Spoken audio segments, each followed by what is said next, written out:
అందరికీ నమస్కారం అండి. Welcome to SNG forms.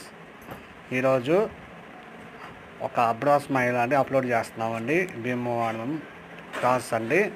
ఇది నెట్టవాటానికి సంబంధించిందండి. ఇది వాటం కావాల్సిన వాళ్ళు ఇది నచ్చదండి. ఇది ఓన్లీ ఫైటింగ్ సెక్షన్ వాళ్ళకి నచ్చుతుందండి. ఒక పందెం వేసే వాళ్ళకి పర్పస్ అండి. ఇది ఏంటంటే దీని అబ్బా ఒక 50 కొట్టిందండి. ఇది మాత్రం ఇంకా పందెం చేయలేదండి. దీని వయసు వచ్చి 1.5 సంవత్సరం అండి. కావాల్సిన వాళ్ళు నా నెంబర్ టైటిల్లో ఇస్తాను, చూసి కాల్ చేయండి. ఏపీ తెలంగాణ ట్రాన్స్పోర్ట్ ఇస్తాను. అందరూ ఫాలో చేయండి. ఇన్స్టాగ్రామ్లో కూడా మన లింక్ ఉందండి, దాన్ని ఫాలో చేసుకోండి. అందరికీ నమస్కారం అండి. Welcome to SNG farms. మన ఛానల్లో కొత్తగా అన్ని రంగులు అన్ని